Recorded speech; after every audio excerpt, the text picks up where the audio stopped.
بدحري مأسار شويت وداسة زلو بروباغاندا انتاي زمسليو منين شويت وداسة كأسر تأزازي وزبل أبنا لهم معنت فيديوهات كمي زبلة كيد خاينيرو زبل تخيرون تتأساسرو أخونا تاتون مالتي تقلال لا تحسطو نايت فيديو لو معنت تدلي وحابري تاخون كم زغل اي هوب حيزلكم ماتس يلوخو مالتيو قتل بلا حدا فيديو حيزلكم ماتس ايه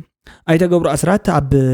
سمينا بايفرس مزبال سبعي زقبرو قالم حتت حدا نتخلت بيليون جنزب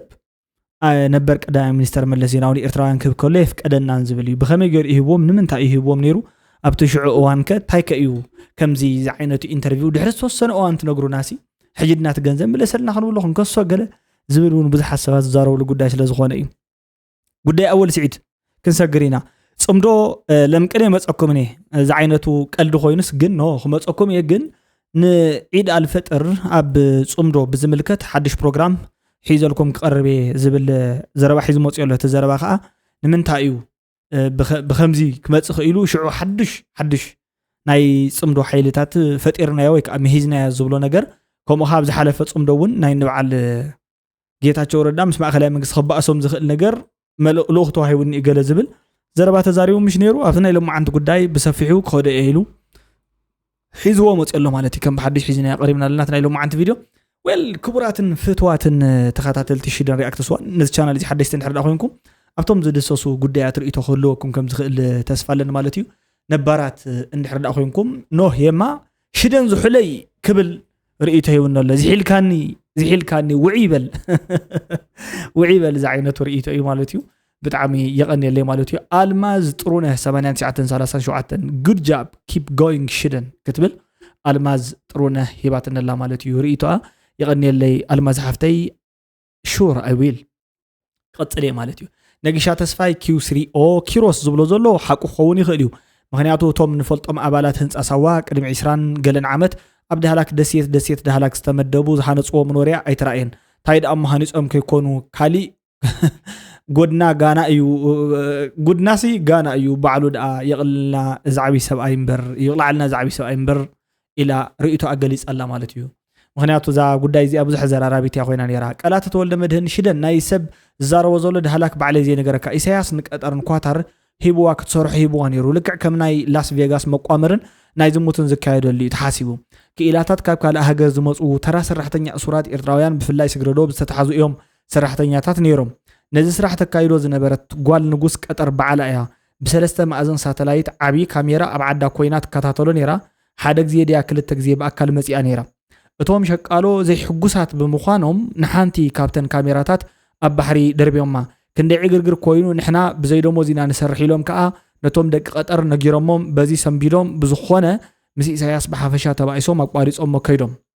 بدحريو بخالي انتملئهم مندعي قناي مثلاً سلازي سقلهم على الهوائيهم ززاربو زلو مالتي ينبر تاقود دايك أدم تجميراني رأيا دحارقن تواريز ايات سرح باتوشعق زياز نبرا بفلاي بسقردو بستتحازوس كم جوه حيزوم يمزا سرحوان يروم دحرايقن تغطي إلى دايك أطلتن أي فلتان كبليو كالات ولا مدهن نزا قود داي زيا عمق زبالة رئيته بولا زلو مالتيو نابنا يلوم معنت فيديو خنسقرينا أبنا يلوم معنت فيديو كامل نريو قدامي فيديو دستا قبر مدهن زبهان شويت وداسي a member of the Salsa Wayana political party after member Salsa Wayana زبهال party يزولو and a producer of political content was taken by security personnel in Mekelle today at around 5:30 local time. His arrest is linked to the critical political commentary he publishes on his podcast Romanat Online. أب رومانات أونلاين زبهال بودكاست يو حساب زغلص نير مالت شويت وداسه دستا غبر مدهن كم زتوسدن بتزهبو زنبر رئيتو كم زتحزن حمشتن فرقان ساعات كامالتيو بلوكال تايم بتي ناي كباب ناي مقاله ساعات قواصرا مالتيو كم زتوسد يو ززارب زلو كابت توسدلو توسيدو قبحال تلون رئيتو زهبو سبات አለቡ ቶም رئيتو زهبو سبات حج قصل بيله حيزلكم مت يزلكم ጌታቸው ከረዳ ኣብዚ ጉዳይ እዚ እንታይ ክብል ገሊጽ ኣሎ ዋላ ጸላዕላዕና በለኩም ንሸዊት ውዳሰ ተኽኢልኩም ሓሳባቱ ሰሚዕኹም መግትዎ ሓሳብ ምጽኢኻ ሙግት ስለ ዘይትኽእሉሉ ግን ዝኾነ ምኽንያት ፈጢርኩም ፍትሕዎ ኣቶም ነውራማት ምስ ቀባሪኻ ባእሲ ኣየድልን ክብል እዩ ጽሒፉ ዘሎ ሸዊት ሲ ቀባሪኹም እዩ ምስኡ ክትባእሱ ኣየድልን ነይሩ ነቶም መናእሰውን ከም ዝናገርኩም ኣይትባእስዎም ዝዓይነታ መልእኽቲ እያ ማለት ይሕፅር ዝበለት ኣብ ቬሪፋይድ ዝኾነት ፌስቡክ ፔጁ ፖስት ካብዝ ተገለጸ ማለት ሸዊት ገብረ እግዚአብሔር ብናይ ማህበራዊ ሚዲያ ሽሙ ሸዊት ውዳሰ ከም ዝተኣሰረ ሰሚዕና ኣለና አጋጣሚ ኣብቱ ቦታ ካይ ዓይን ምስክር ንስኻን ኢልካሙ እቲ ኩነታት ከመይ ነይሩ እስትግለጸለይ يغنيلي ያው ሓጺር ነይሩ ኩነታት ሆቴል ሊዋነስ ነይሩ አጋጣሚ او يغنيو ላፕቶፕ ሒዚ ይሰርሕ ነይሩ ባሕራይ ኣነ ብድሕሪኡ ዘሎ ወንበር ሒዙ ይሰርሕ ነይሩ ዝኾነ ሲቪል ተኸደነ ሓደ ኣብ መወዳእታ ሰለስተ ሰዓት ዝርከብ ሓደ ሰው መፅኡ ክረኸካ ዶ ገለይልዎ ኣታይ ትፈልጠኒ ዲኻ ገለይልዎ ሓንቲ ግዜ ክረኸካ ገለ ምስ በሎ ዳሕራይ ንዓይ ዘን ላፕቶፕ ገለ ሓልወለይ ገለ ክብል እንተሎ ኣይ ፖሊስ እየ ጉዕዞ ክሓዝ ገለይልዎ وشانتو قال راني فوت العلت له يا انا حساب خفيله ድድሕሪኡ ኸይደ ያው ፖለቲካ ክትወይ يعني رادت يصطታ ሃይል حراي እዛ ጉዳይ ከምዚኣ ኒራ ናይ ሸዊት ማእሰርቲ ብድሕሪኡ መጥዮም እንደለካ ኢና ኢሎሞ ድሕራይ ከዓ ትፈልጠ እንዲኻ ኮይንካ ገለ ምስ በሎ ፖሊስ ኣቁሕትካ ጠርንፍ ኢልዎ ኣቁሕቱ ሒዞ ለኸይደ ሒሳቡን ኣነ ከፊለ በዛ ጉዳይ እዚኦም ሒዞም ኸይዶም እዚኣ ትምልከታ ጉዳይ ዝብል ማለት እዩ ሕጂ ኣብ አዲስ አበባ ዘለው ሰባት ነቶም ኣብ አዲስ አበባ ዘለው ዝኸስዎም ውድብ ሕወሓት ዝብል ናይ ጸጋይ ቴዎድሮስ ጸጋይ ወይ ከዓ ናይ ርእዮት ሓሳብ ማለት እዩ ንምእሳር ዕድል ስለዚ ሃቡና ብዝብልዮም ዝኸስዎም መንበር እቲ ዝብልዎ ሓቂ ይኮነን ዝብል መልእኽቲ እዩ ዘለዎ ማለት እዩ ሶ ኣብ ትሕጂ ንሪኦ ዘለና ጉዳይ መን ኣሲርዎ ንሸዊት ውዳሰ ብምንታይ መንገዲ ተኣሲሩ ገለገለ ዝብል ምናልባት ቶም ቁርጽ ኢሎም ዘሎ ቪድዮታት እዚኣቶም ሙሉእ ትሕዝቶ ክገልጹ ዘይክኽእሉ ይኾኑ ማለት እዩ እዚ ክብል ከለኹ ሲ ብዙሓት ሰባት ከም ትግምትዎ እቲ ጉዳይ ናገደደ ካብ መዓልትና መዓልቲ እናኸደ እዩ ከምዚ ዓይነት ጸገማት ዝፍጠር ዘሎ እምበር ቅድም ሕጂ እውን ተዛሪበሉ ነይረ ሻዕብያሲ ተመኩርኣ ንሱ ክኸውን ዝኽእል ማክሲማም ከተካፍልና ትኽእል ነጊሮምና እዮም ቶም ዝፈልጥዋ ንሕና ዘይንፈልጣ ግን ንስኹም ዝበልኩማ ይንሰምዕና ኢልና ንበዓል ውፉይ ንበዓል ሰልጠነ ንኹሎም ሲ ንስኹም ትፈልጥዎ ንሕና ኣይንፈልጦን ግን ንሕና ካባኻትኩም ንበልጽ ሓሳብኩም ትኽክል ኣይኮነን ኢልና እውን ስማዕ ልማዒልና ዝሞገትናሎም ኩነታት እዩ ዘሎ زحزن ነገር መዃን ይስተረደን ድሕራይ ማለት በተመለከተ አስተያየት መስጠት የሚል በጣም አደገኛና ብሮድ የሆነ የማሰሪያ ምክንያት ይቀርባል የጸጥታ ኃይል በህግና በፖለቲካ ስም የማይታረም ከሆነ የጸጥታ ኃይል ተብሎ መጠራት የለበትም ተጠሪነቱ ለህግና ለህብረተሰቡ ፖለቲካል እና ሁለንተናዊ አስፓይሬሽንስ ካልሆነ እኔን በተመለከተ ምንም ማስተያየት ተሰጥቷል ብሎ ሲያስብ የሚያስር ከሆነ ይሄ ለትግራይ ህብረተሰብ ጥቅም የቆመ ነው ሊባል የሚችል አይደለም ማሰብና መናገር ዋጋቸው እኩል ነው ምክንያቱም ያሰብከውን ካልተናገርክ ስለማሰብህ ማረጋገጫ የለምና መናገርን መከልከል ማሰብን መከልከል ነው ባይዘው አዲስ አበባ የሄዱትን ሰዎች የሚከሷቸው እዚህ ሆነው እንደመታገል ጥለው ሄዱ ይያሉ ነው so apparently ከስከዛሬ ካደረጉት ድርጊት የምንረዳው ጥለው ሄዱ ብለው የሚከሷቸው እዚህ ሆነው አልታገሉም በሚል ሳይሆን ለማሰርም ሆነ ሌላ እርምጃ ለመውሰድ የምንችልበትንም እድል አሳጡን ብለው ነው ማለት ነው حراي ጽቡቅ እዩ እቲ ጉዳይ ከምዚ እዩ እዚ ቴዎድሮስ ጸጋይ ዝባል ዘሎ ሓውና ወይ ካሪኦት ዝዛረቦ ዘሎ ሲ ትክክል እዩ እዞም ሎጂኩን ትክክል እዩ ተሓሳቡን ትክክል እዩ ሓደ ሰብ ዝሓሰቦ ኣይፍለጥን ኣብ ውሽጢ ኣእምሮ እዩ ዝርከብ ሓሳባቱ ብቓለብ ቢሉ ዝገልጽ ድምፂ ወፂኡ ኣይዛረብ ንናይ ካልኦት ሰባት ድምፂ ኸውን ናይ ባዕሉ ጸገሙን ድምፂ ምዃን ይፍትን ማለት እዩ ኣብዚ እዋን እዚ ካብ ዝርአ ዘሎ ድምፅኻ እንድሕር ተዛሪብካ ኢቭን ተተዛሪብካ ማለት እዩ ዋላ ሸዊት ውዳሰ ዘዛረቦ ዝነበረ ኦልሞስት ኒውትራል ዘረባ እዩ ብክልቲኡ ገጽ ክከኣሎ ዝኽእል እንዳገበረን እንዳሰርሐን ነይሩ ማለት እዩ ቅድም ኢሉ እውን ኣብቲ ናታቶም ዝነበረ ጉዳይ እውን ኣጸቢቆ ኣኼባታቶም ንዓዝብልዎን ተሳተፍ ዝብልዎን እዩ ነይሩ ስለዚ ሞስት ፕሮባብሊ ክኸውን ዝኽእል ነቶም ከምዚ ዝበሉ ሰባት ብምልኦም ምም ቢልካ ናይ ምእሳር ስራሕቲ ኣሎ بوشتيم كرح زهلو وكأخالي نقوم نجاريم زوجدوم زلوا جل خيتبل تتريال تكيدي فردوم أي تري أنيخا ولا مستدرجات أفيه مالته سؤال كخيتريم كاتهم سبات كم زين حركات إلا ما خاونت بحكمة صوم ثم ندي سوا خيدوم زلوا زبوها لسبات كل جزية سنهم زحركم لهم مالتيو نقول جل زريهم زلوا سبات سي من هالوقت زي أثرنا يوم زبل أنت زي كوين خاب استفلي نجاريلا حجي أوعدنا زل نجار بتعم أزيو أتجمع جدايو نكلت أرطرو نكلجن دحانيو تخاطاتلو نكلا رئيتو كم زي خنوكم هنا قال بزبال ناي أول سعيد ممرحي direction of أول سعيد يعني حاجة من قصة أول سعيدنا نمرح زلنا مالت تاي معتي ودي تخصيصو كسو مقبال أبي أرجع نو ክሱ መቕባል ኣብዩ ኣይኮነን ተተኸሲሱ ዘኽሰሶ ምኽንያት ብኣግባቡ ክፈልጥ እንድሕር ዳ ኮይኑ ከይዱ ባዕሉ መኽሰስ ወረቐቱ ተቐቢሉ ንስኻ እውን ከዓ ተኸሰስካሉ ምኽንያት ነገርካ ኢኻ ወረቐት ክትዎ ትኽእል ዝተኸሰሰሉ እንተይፈለጠ ወረቐት ክትዎ ኣይትኽእልን ኢኻ ናበይ ምዃኑ ምንታይ ይፈልጥ ሕጂ ነዞም መናእሰይ ብምልኦም እዚኣቶም ኩሎም ዞም ከምዚ ኢሎም ዝዛረቡ ዘሎ ኣካላት ብምልኦም ብጠቕላላ እዮም ኦልሞስት ዘመተ ዝገብርሎም ዘለዉ ማለት እዩ እዚ እውን ከምኡ ትኽሰ ይቅበልን ኢሉ ገለ ኢሎም ንእሽተሊ ሕጂ ፍሓ ጭንገር ሓብልዎ ማለት እንካይ ለካ ሽዑን ዓብኻ ዕዝውን እንካይ ለካ ኣሎ እንታ ስርዓት ገር እንዳተቀበለኒ ክሳ ተቀበለኒ حلم لنا أنا حلم يرني حلمي كأجهد يلله حلم لنا أنا كلهم من أسي عدنا أسيرة خود مالتي حلمي كأجهد الليل بل حلمي يجهد الليل ناتك حلمي دوره يو حلمي دوره مالت حلمي دوره بوزع جزية تدك أصله هاي تعلمني اليوم ديم حلمي دوره يلمو ما يكفي لكم مدرخي كعتو حدا أزيو حيال زباو سراويت مهنات سلازي صمدو أمونغو سراويت كل سر حلو زلنا غوين يسمعني أمونغو أينا عينة سراويت مغانو قنا كم زي تفتح حلم غيركم بحيثكم ما صنعوا سلازي كرم مفناوي أبزغني هاتزي أي كما تقوكو مني أي كن الراخبنينا أجوهم سراويت سلام صمدو عيد الفطر كاب سدرانان فتوتنا انتفلينا أما قلقلوت حفاشينا غنوع نمو دعاهم أي فلينا مغني صبو سلازي مغنياتو شعون كم زي عينة تايز بهال نشتلي حلوساتات حيزة خمتسية نتبعالون نقرا من قدي بوليتيكا وقبرؤية مالت ولا تبعال كم زلو خوين نساتهم صيموم يمنيرهم حجين السخا كاب زرباونا يصوم كان عيد مبارك كين بلكا ونعها خين زيرك مالتيو زير سنا امري بالكان بسرون بحسب درجاسي ازها ودوقها مالتيو صمدو خنصمدينا على كلا سراويت كنغورينا تصمدو غلغله تقدم حجي زغوركا صمدو بمس ايتيوبيا غيركا زنبركا كومو حيال سراويت ناي مفتارن كومو قطنا ناي مخبارن غله زبليو فريسو زفشلو لمخنيات تاي مسيلكا بصلعت نحزب تግራይ ጻሊኢኻ ኣብ ማእኸል ናይ ባዕለይ ዝኾነ ሰራዊት ሃኒፀሲ ነቶም ዚኣቶም ዱዓ ዓቢለ እንተ ፀበቐ ተዘይፀበቐ ሒዘዮም ጓሓይፈዮም ውሕጅ ኮይነ ክመርሕ ይኽእል እየ ዝበልካ እዩ ነይሩ ፈሽሉ ሕጂ ኸ ኣሜስካ ትፀምደለኻ ከምኡ ክፍሽል እዩ ፍሉጥ እዩ ኦብቪየስሊ ማለት ውፅኢቱ ተፅግበካ ያቐጫስ ኣብ መቑላ እንተላ ትፍለጥ እዩ እዚኣ ኸ ናብ መቑሎ እውን የበፅሐትን መወዳእታ ኣሲ ናይ ምእሳር ናይ ምስቃይ ናይ ምሕሳው ካልኣይ ከዓ ኣብ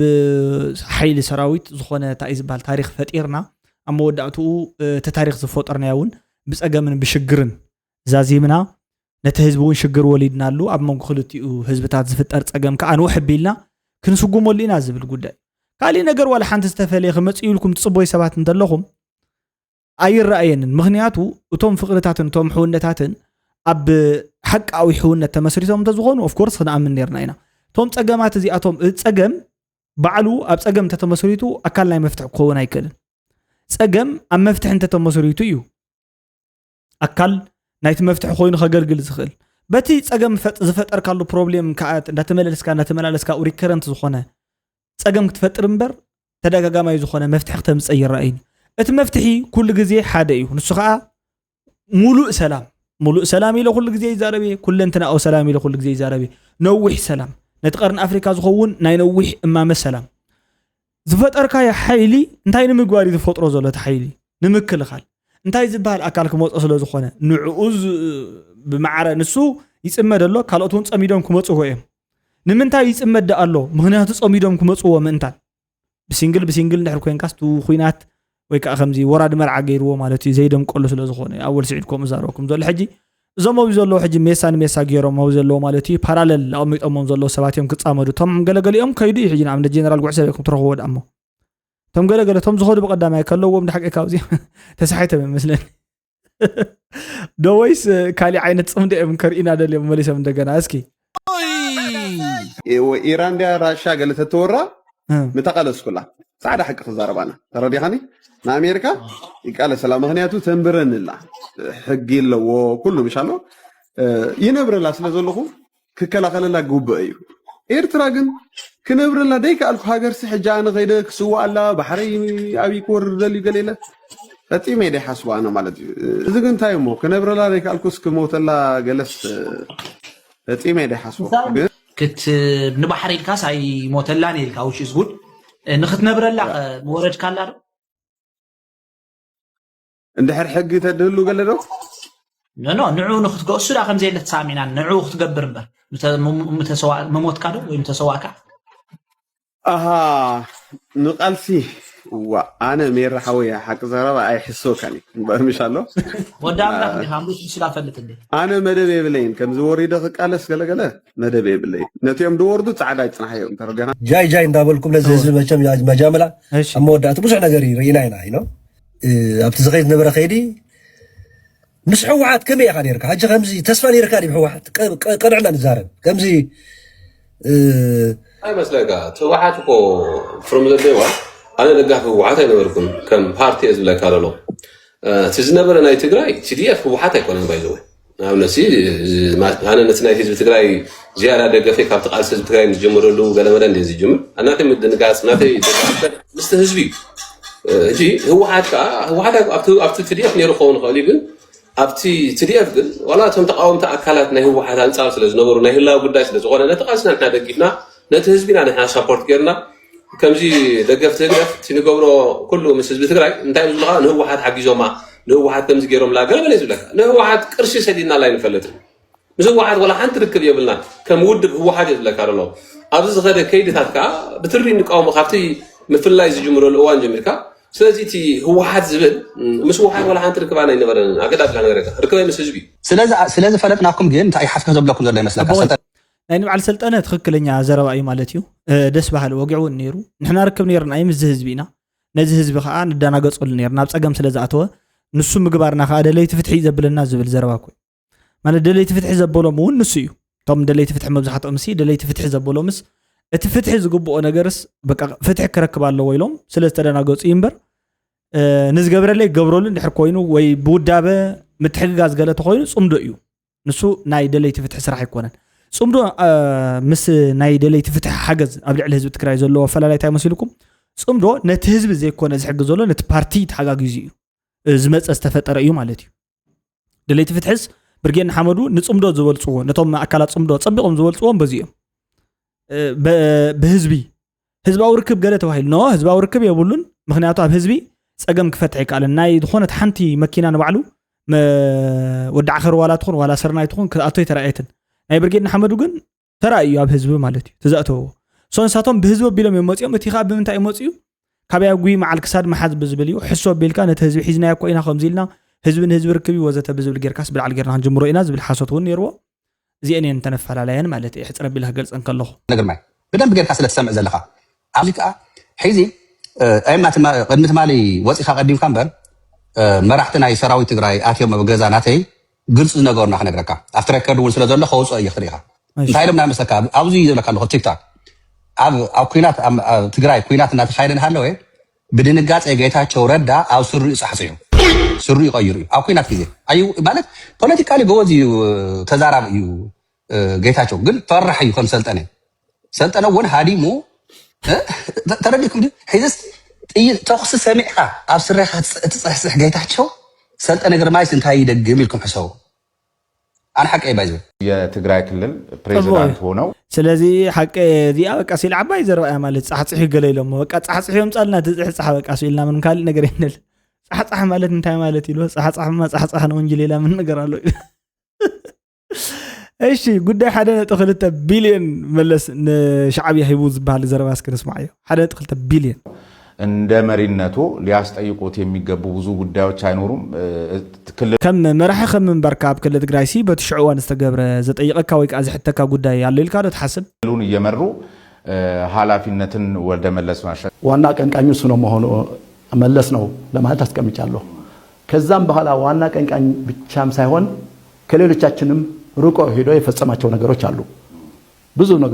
ብዙ ነገሮች አሉ ለምሳሌ ልጠቅስልህ ይችላል እኛ በማናውቀው መንገድ ለሻዕቢያ 1.2 ቢሊዮን ሰጥቷል አመራሩ በማያውቀው መንገድ ማለት ነው ልንገር ሌላው ሐንሽ ላይ የተደረገው ጦርነት ከሻዕቢያ የኢትዮጵያን ጦር አሰልፎ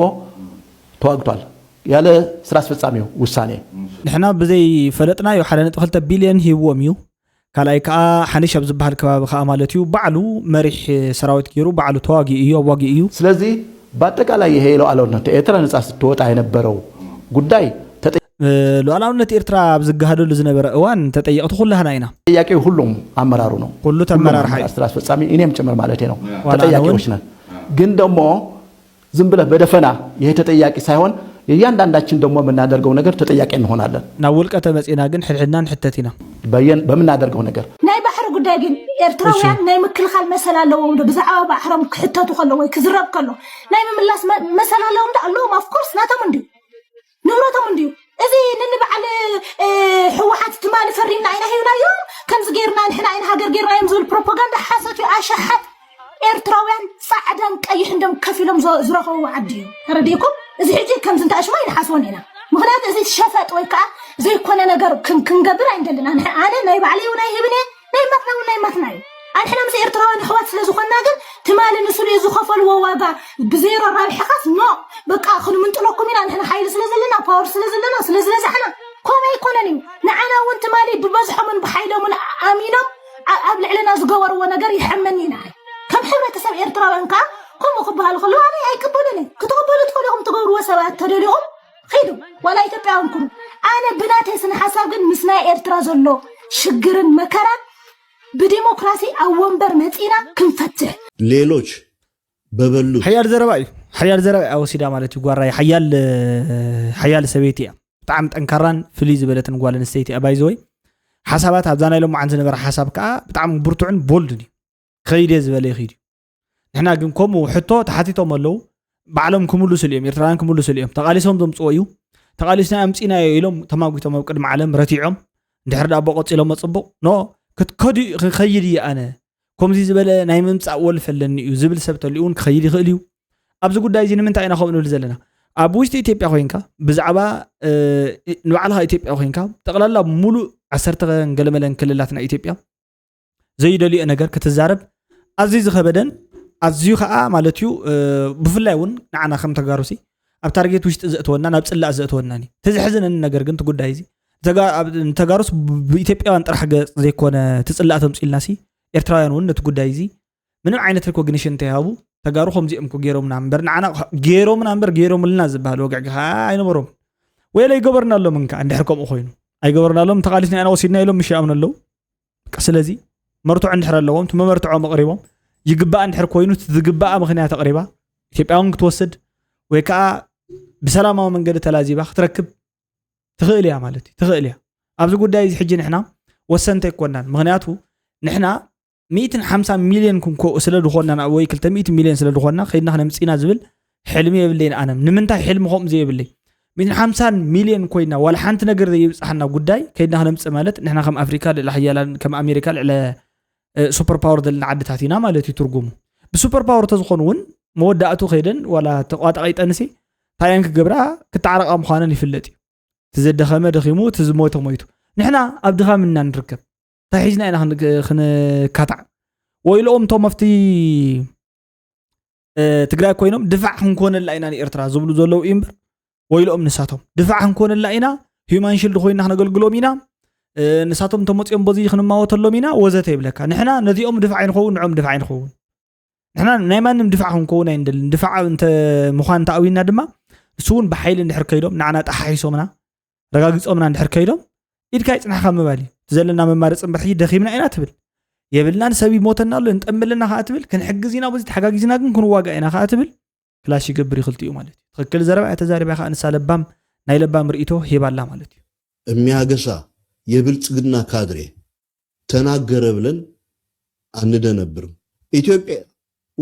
ወደ ማትበለስበት መስመር እየሄደች ነው መስመር አይደለም ውድቀት ነው በታሪክ ከዩጎዝላቪያ ታሪክ በኋላ ኢትዮጵያ ሁለተኛ ሆና በዓለም ላይ ትመዘግባለች ዛሬ የትግራይ ኃይሎች የአማራ ኃይሎች የኤርትራ ኃይሎች የሱዳን ኃይሎች ኢትዮጵያ የምትባል አገር ጠላታቸው እንደሆነች ጠንቅቀው ያውቃሉ አሁን ስለተከዳችሁ አሁን የናንተ ኃይል የሚዛን ኃይል እዚህ ቀይ ባህር ላይ ወይ መካከለኛ ምስቅላል ትርጉም እንደሌለው እየተረዳችሁ ከሄዳችሁ ግን ከትግራይም ከኤርትራም ከአማራም በቶሎ ችግራችሁ ካልፈታችሁ በእውነት ነው የምላችሁ ኢትዮጵያ የምትባል ሀገር አትኖሩምም አትቀጥልም። ህዝብ ትግራይ ምስ ጎረባብት ህዝብታት ሰላማዊ ዝኾነ ዝምድና ምጥንኻሩ ብወገን መንግስቲ ፌደራል ንምንታይ እዩ ከም ስጋት ኮይኑ ዝረአ ዝብል ከም መበገስ ክንወስድ እሞ ሓደ ምድላዋቶም እዩ ሳቶም ኩናት ስለተዳለው ስኻውን ዑዘራኽስ ካሊእ ዓይነት ምድላው ትገብረለኻ ዝብል ክሲ እዩ እዚ ብኻሊእ ካሊእ ድማ ንኩናት ዝኾን ምክንያት እውን ካብ ናይ ባዕሎም ፕሮፓጋንዳ ካብ ናይ ባዕሎም ምስክርነት ካብ ባዕሎም ኣፍ ይወስዱ ኣለዉ ማለት እዩ ምስ እከለ ትራኸብለኻ ኢልካስ خصيصا بحصت مليسو دما يو هاي مسكله كو زراخو زلو نعاي كو كعله ليلو ناي وعلى حصت سايت يغورلو مالتي المسكرنا يسوع له ስለዚህ እዚ ሰልፍ ሪፈረንሻል ዝኾነ ጸለመ እዩ ዋና ዓላማው ግልጽ እዩ ኩናት ለመካየድና ናይ ኩናት ምክንያት ላድለ እዩ እቲ ኩናቱ ድማ ስጋቱ ውና ገለጸ እዩ ሕጅስ ዝኾነ ጭብጥ ኢቭ حراي ስለዚህ በኻሊ ባህላሲ ሰልፍ ሪፈረንሻል ማለት ንባዕሉ ሪፈር ገይሩ ኣነ ዝገብሮ ዘለኹ ነገር ትክክል እዩ ኢለ እዛ ኣምን ንስኻ ትገብሮ ዘለኻ ግን ትምድላዋት ንምጽላ እዩ ኢልካ በኻሊ ባህላ ንስኻ ትዳሎ ምህላውካ ምግላጽ እዩ ዝብል ጉዳይ እዩ ግን ቶም መራሕቲ ናትና መራሕቲ ንገብረለና ኢና ክንገብርውን የድልየና እዩ ኢሎም ይዛረቡ የለው እንዴ ደስ ንሱውን ገዲፍካ ኢኻ ኮይንካ ማለት እዩ ነገሩ ንሱ ክትዛረብ ወይ ትኽእልን ኢኻ ፍርቅ ኮይንካ ስለተዛረብ ዘለኻ መጸገም እዩ ኤንዌይስ ናይ ሎማዓንቲ ቪድዮ ከም ዝረኣኹም እዩ ዝመስል መጸገም ዝኾነ ዘረባ ብመጸገም ዝኾነ እንተና ኢና ወዲና እዛ ሓውና እውን እንተኾዶም መወዳእታ ክድምድማ ከሎ ልክዕ ዕጫና ንበዓል ሸዊት ናይ ንበዓል ብርሃነ ገለ ክወፅሖ ይደለየን ሶ ብተመሳሳሊ ንሱውን ህይወት ኣለዎ ህይወቶም ሒዞም ተሓቂ ከም ዘላታ ኣይኮነትን ዘቕምጥዋ ዘለዉ እንዳፈርሑ ዋላ ይኹን ኦፍኮርስ የፍርሕ ስለ ዝኾነ ይርዳእን እዩ ንስኻትኩም ከዓ ትርድእሎም ትኾኑ ግን ዋላ ክንርዳእሎም ድሕር ኮይና ሱቕ ተይሎም ክንርድኦም ነርና ኢና ሶ እዚ እቲ ዝበለፀ ሳይንስ ካብ ዘይኮነ ዘረባ ትዛረብ ሱቕ ምባል እውን ሓደ መማረፂ እዩ ማለት እዩ ጽቡቕ መማረፂ ሱቕታ እዩ ኣብዚ ዝነበሩ ሽግራት ብዝተኻእለኒ መጠን ነቶም ቪድዮታት ማለት እዩ ነናይ ባዕሎም ዝኾነ ርእቶታት ንኸምጥሎም ፈቲነ ጽቡቓት ርእቶታት እዮም ቶም ናይ ሎማዓንቲ ቪድዮታት ሰንሰለታዊ ርክባት እውን ዝነበሮም እዮም ንስኻትኩም ነቲ ቻናል ትድግፉ ሰባት ኣለኹም በዓል ረጅም ቼንጅ አብርሃም ተኽለ ክልተኦም ማለት እዩ ይድግፉ ነዚ ቻናል መንበራት እዮም ማለት እዩ ወይ ከዓ ኣባላት እዮም ብጣዕሚ ይቐነለይ ክብረት ይሃበለይ ዝብለኩም ማለት እዩ ካልኦትኩም እውን እንድሕር ደኣ ዝተፈላለዩ ፕሮግራማት ክሰርሕ ትደልዩ ኮይንኩም ጆይን ክትገብሩ ዝምሕፀነኩም ማለት እዩ ስለዚ ጆይን ግበሩ በኻሊ ባህላ ከዓ ትምህርታዊ ቻናል ተኾንካ ትሰርሕ ትሰርሖ ዘለኻ ነገር ሲ ነቶም ደቅና ዘምህር ነቶም ውላድና ዝጠቅም ዝኾነ መሰረታዊ ባእታ ዝትሕዝ ቻናል ተኾንካ ዝትኸፍት ገለገለ ኢሉ ሓደ ሓደ ርእቶ እዚ ደኣ ተቕርብ ኣለኻ ትምህርታዊ ደኣ ዘይተቕርብ ዘይትለፍዓሉ ካብቲ ቀናጥብ ግዳ ናይ ባዕልኻ ትሕዝቶ ገለ ትብል ነበርኩም እቲ ቁም ነገር ዘለዎ ቻናል ሽደን አካዳሚ ዝበሃል ቻናል ከፊት ኣለኹ ሽደን አካዳሚ ኢልኩም ሰርች ጌርኩም ሳብስክራይብ ግበሩ ነቶም ደቅኹም ከዓ ንትምህርቲ ዝኸውን ንገርዎም ጽቡቕ ነገር እዩ ኣብኡ ዋላ ከምዚ ዓይነት ዝበሃል ወግዕ የለን ኩሉ ሰብ ክሳተፈሉ ዝኽእልን ናይ ካብ ህፃናት ይኹን ዓበይቲ ይኹኑ ኩሎም ማለት እዩ ክመሃሩሉ ዝኽእሉን ቻናል ስለ ዝኾነ ወሰንቲ ዝበሃሉ ከመዮም ስርሑ ናይ ቴክኖሎጂ ውፅኢታት ታይ ከመይ ንጥቀም ስራሕ ጥራሕ ዘይኮነስ ነቶም ውላድኩም ዝኸውን መሰረታዊ ቤዚክ ዝኾነ ትሕዝቶታት እቲ ኣነ ዝፈልጦ እንድሕር ደኣ ጥቂምዎም ንዓኻትኩም ወይ ክጠቕመኩም እዩ ወይ ነቶም ደቅኹም ክጠቕሞም እዩ ወይ ንዝኾነ ሰብ ሪከመንድ ትገብሩ ክኸውን ይኽእል እዩ ጆይን ግበሩ ኢኹም ሳብስክራይብ ግበሩ ነቲ ቻናል ሽደን ኣካዳሚ ለዋም ቅነ ኾነልኩም እየ ዝምነ ቻው ድሓና ቀኒውታ ጉድላይ ተሓዋተይ ማለት እዩ